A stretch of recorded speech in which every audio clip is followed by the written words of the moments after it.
হাসপাতাল নিতে হবে। মিলি, হাসপাতালে নিতে হবে। মামা, মামা ধরো।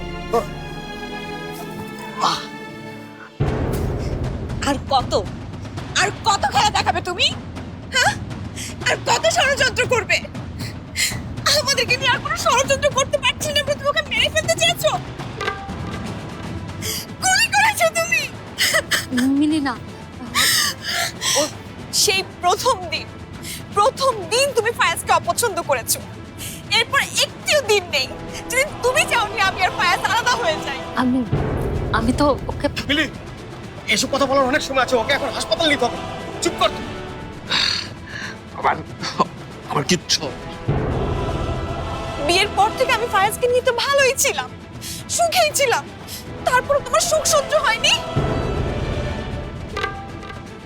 চিঠিতে এমন সব কথা লিখলে যাতে আমার আর ফায়াজের মধ্যে ঝামেলা হয়। কথা পরে বলিস, এখন হাসপাতালে নিয়ে চল। কেন বলো, কেন? আমার আর ফায়াজের মধ্যে ঝামেলা করে তোমার কি লাভ বলো? কি শান্তি তোমার? তুমি নিজে সংসার করতে পারোনি, নিজের স্বামীকে অন্যের কাছে তুলে দিয়েছো, সেটার দায়ভার আমরা কেন নিব? তোমার নিজের জীবন অশান্ত বলে তুমি সবার জীবন অশান্ত করে ফেলবে, বদলা নেবে সবার উপর।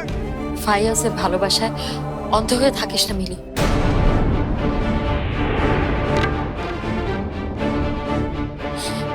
ফায়াজে মধ্যরাতে এখানে এসে আমাকে শাসিয়েছে, মায়ের দিকে পিস্তল তাক করেছে, মাকে মেরে ফেলতে চেয়েছে, আমাকে মেরে ফেলতে চেয়েছে। সেই জন্য ঠিক করেছে,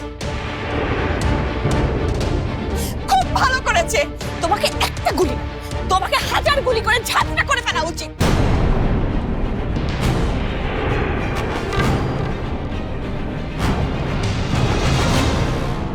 বেরিয়ে যা।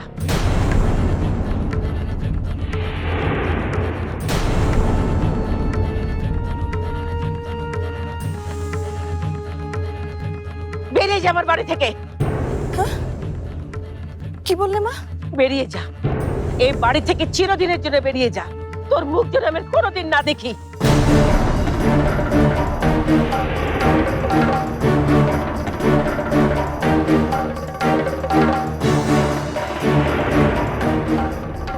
তুমি খুশি তো?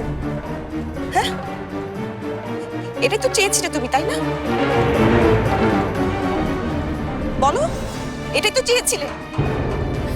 মিলি শোন, ছি,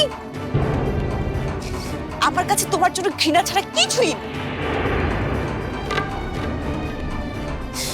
আমি যদি মরেও যাই, তুমি আমাকে দেখতে যাবে না।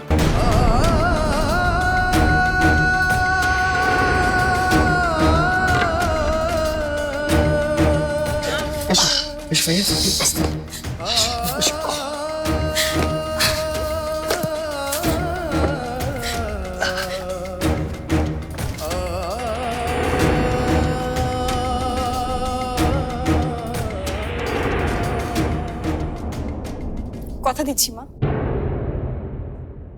আমি আর এখানে কোনোদিন আসবো না, মরে গেলেও আসবো না।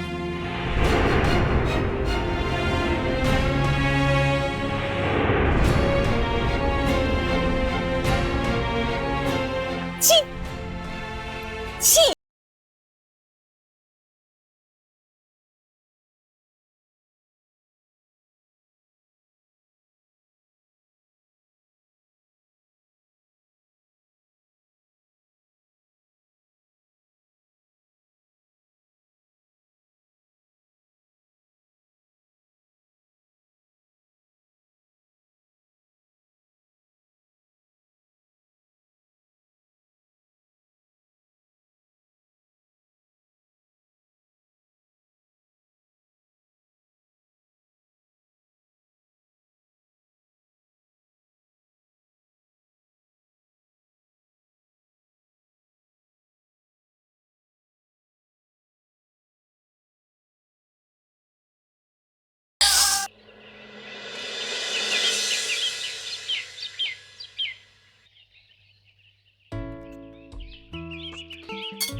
মা খেয়ে দেখুন।